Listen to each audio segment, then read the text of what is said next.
Deadline Piala AFF 2022 sebentar lagi, Timnas Indonesia bersiap tanpa Jordi Amat dan Sandy Walsh. Namun sebelum kita lanjut, mohon luangkan jari Anda untuk menekan tombol like, komen, dan subscribe, agar kami makin bersemangat menyajikan berita olahraga setiap harinya.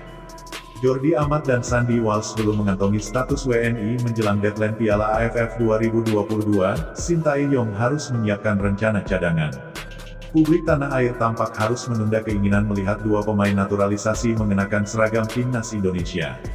Jordi Amat dan Sandy Walsh sejatinya sudah menyelesaikan seluruh proses naturalisasi, dan tinggal menunggu surat keputusan dari Presiden Joko Widodo. Hanya, waktu berjalan cepat karena Timnas Indonesia diburu deadline pendaftaran skuad awal Piala AFF 2022 jatuh pada tanggal 20 November. Pihak AFF mengizinkan tiap tim peserta mendaftarkan hingga 70 pemain pada tanggal itu. Pelatih Timnas Vietnam Park Hang-seo disebut akan memanfaatkan kuota besar tersebut dengan mendaftarkan 70 pemain pilihannya. Adapun skuad final berisi 23 pemain dapat didaftarkan sampai H1 pertandingan pertama masing-masing tim. Kabar buruk bagi Indonesia, kurang dari 2 pekan menjelang deadline skuad awal, Jordi dan Sandy masih digantung pihak istana.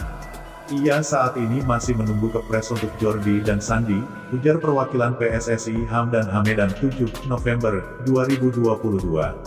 Saat ini kita menunggu bersama ditandatangani kepres terkait mereka oleh Bapak Presiden Jokowi, jelasnya. Proses penerbitan keputusan Presiden kepres terkait status Jordi dan Sandy diharapkan berlangsung cepat karena PSSI perlu memproses lebih jauh.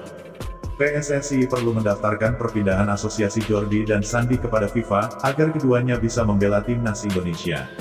Satu hal yang mengkhawatirkan, hubungan pihak Istana Negara dengan PSSI bisa jadi merenggang terkait tragedi Kanjuruhan.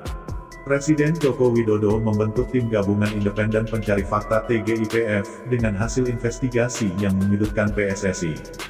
Salah satu hasil rekomendasi TGIPF yang dipimpin Mahfud MD, pemerintah tak akan memberi izin penyelenggaraan kompetisi jika PSSI belum menggelar KLB untuk mengganti pengurus.